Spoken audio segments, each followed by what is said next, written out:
Substance होता क्या है। अब ये सब्सटेंस बनता किसका है, तो मॉलिक्यूल से सब्सटेंस बनता है। ठीक है बच्चों, मॉलिक्यूल से आपका सब्सटेंस तैयार होता है। जैसे सब्सटेंस का एग्जांपल आपका क्या है, वाटर है, और मॉलिक्यूल्स का एग्जांपल H2O है। H2O को ही वाटर कहते हैं। ढेर सारे H2O मिलकर आपका क्या है, वाटर बनाते हैं। Is it clear. फिर उसके बाद आता है आपका एटम। एटम से आपका क्या है, मॉलिक्यूल्स बनते हैं।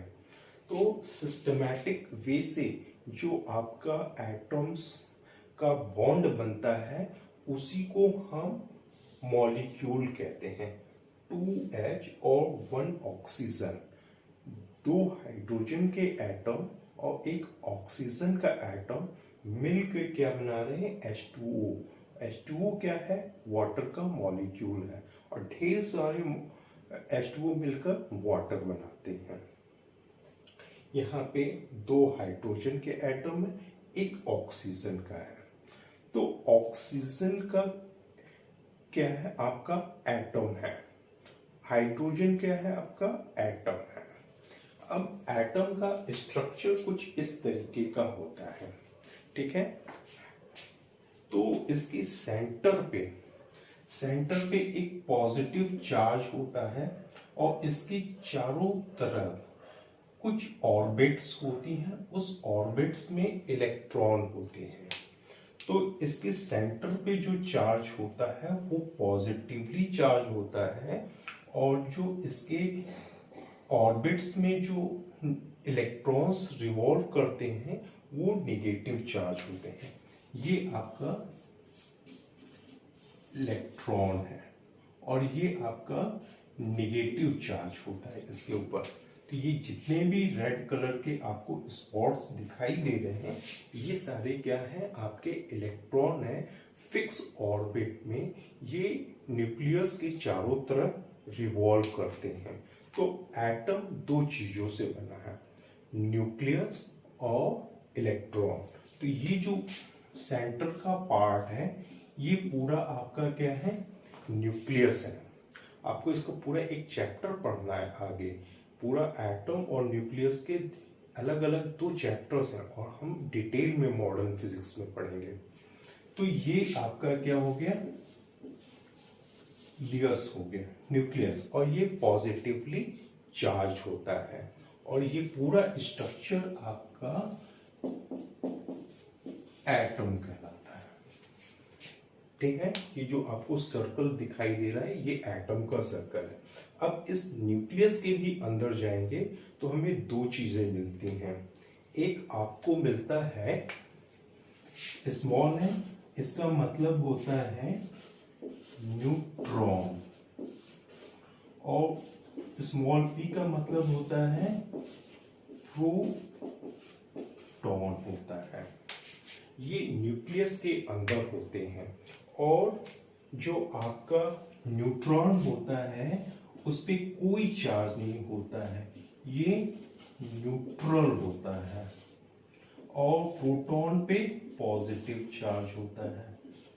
ठीक है, ये पॉजिटिव चार्ज होता है। तो यहाँ पे आप देख रहे हैं इसके ऊपर 0 चार्ज है, इसके ऊपर पॉजिटिव चार्ज है, जिसके कारण ये जो आपका न्यूक्लियस होता है पॉजिटिव की तरफ बिहेव करता है। तो सेंटर वाला जो पार्ट होता है पॉजिटिव, और इसके चारों तरफ जो भी आपको रेड स्पॉट दिखाए वो सारे क्या है, आपके इलेक्ट्रॉन, और इलेक्ट्रॉन पर नेगेटिव चार्ज होता है।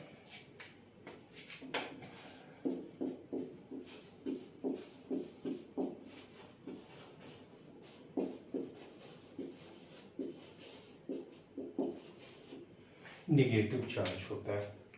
तो यहां तक बातें समझ में आ गई। और इस एटम से क्या है, आपका सब्सटेंस बनता है। जो ये सब्सटेंस है इस एटम्स का बना हुआ है। जब हम किसी भी सब्सटेंस को रब करते हैं, ठीक है, रब करते हैं, तो जो इसके आउटर मोस्ट ऑर्बिट में जो इलेक्ट्रॉन्स होते हैं वो क्या हो जाते हैं, बाहर निकल जाते हैं। ये क्या है, बाहर निकल जाते हैं।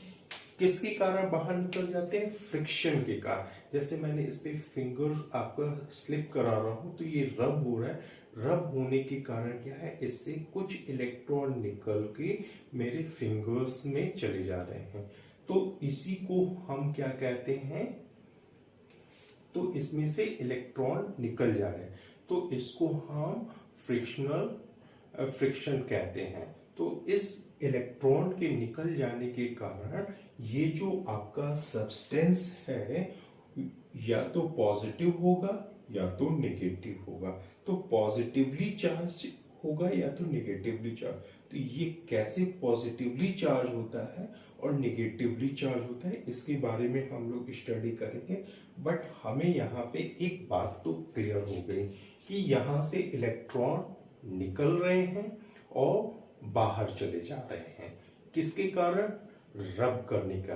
जैसे सिल्क क्लॉथ से आपने जो है ग्लास रॉड को रब किया, एबोनाइट की रॉड को कैट स्किन से रब किया, दोनों ही केस में आपके इलेक्ट्रॉन ट्रांसफर हो रहे हैं, अपनी पोजीशन को छोड़ रहे हैं।